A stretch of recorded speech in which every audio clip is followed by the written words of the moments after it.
Energy morning.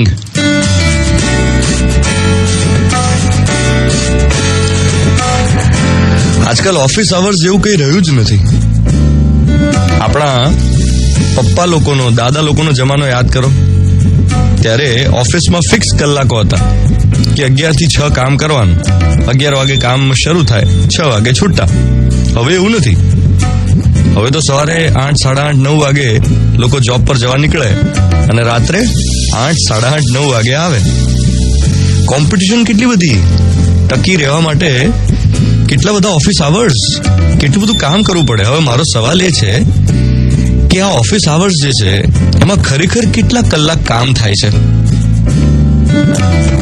જો જે ઓફિસમાં બાયોમેટ્રિક સિસ્ટમ ના હોય ને હાજરી પુરાવા માટે, ત્યાં મોટા ભાગના એમ્પ્લોઈઝ 10-20 મિનિટ મોડા આવે. અને જે ઓફિસમાં બાયોમેટ્રિક સિસ્ટમ હોય, પેલું કાર્ડ હોય કે ભાઈ આવી ગયા એટલે કાર્ડ પંચ કરવાનું છે, ત્યાં ભલે લોકો કાર્ડ પંચ કરવા માટે ટાઈમસર આવી તો જાય, પણ આવતા વેંત પહેલી 10-15 મિનિટ તો વોશરૂમમાં જતા રહે ફ્રેશ થવા માટે. સેટલ થતા ટાઈમ લાગે યાર ડેસ્ક ઉપર. પછી ટેબલ પર આવે, આમ ડેસ્ક પર આવીને ચા પીવાની, લોકો સાથે વાતો કરવાની, કેમ છો કેમ નહીં. પછી હા કામ તો થાય. પછી જયારે લંચ આવર આવે, લંચ બ્રેક આવે, એ વખતે લંચની 10-20 મિનિટ પહેલાથી જ બ્રેક શરૂ થઈ જાય. અને લંચ આવર પૂરો થાય એના પછી ખાધું હોય એટલે થોડી ઊંઘ આવે, એટલે બીજી આમ 20 મિનિટ તો સુસ્તીમાં જ નીકળી જાય આમ તેમ. ઇવન સાંજે જયારે ઓફિસ ટાઈમ પૂરો થતો હોય એના અડધો કલાક પહેલાથી જવું એવું શરૂ થઈ જાય. બધું સંકેલવા માંડે. અને પછી પાછું ફ્રેશ થવા માટે એક બાથરૂમ યાત્રા કરવાની. એટલે મનથી તો છે ને ઓફિસ આવર્સ પૂરા થયા હોય ને એની પહેલા અડધો કલાક પહેલા જ ઓફિસ પૂરી થઈ ગઈ હોય લોકોની. વચ્ચે નાના વોટ્સએપ બ્રેક આવે.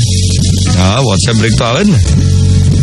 પહેલા તો કેવું હતું કે ઘણી ઓફિસીસમાં પીસી પર ફેસબુક બેન કરેલું હોય, પણ હવે તો એ પોસિબલ જ નથી. હવે તો મોબાઈલમાં જ છે. મોબાઈલમાં લોકો ટ્વિટર, ફેસબુક ને વોટ્સએપ કર્યા જ કરે, ઇન્સ્ટાગ્રામની સ્ટોરીઝ જોયા કરે. હવે એને તમે કોઈ કેવી રીતે બેન કરે? એટલે વોટ્સએપ બ્રેક તો અઢળક હોય ને હોય જ. અચ્છા, આ તો એવા લોકોની વાત થઈ જે ઓફિસમાં કામ કરતા હોય. હવે પેલું ફિલ્ડમાં કામ કરતા હોય કે જે લોકોને બહુ ટુરિંગ રહેતું હોય, ક્યાંકથી એક જગ્યાથી બીજી જગ્યાએ જવાનું હોય, શહેરમાં ને શહેરમાં જ, એમની વાત કરીએ તો એ લોકો તો વળી જબરદસ્ત નુસ્ખા અજમાવતા હોય કામ ન કરવાના.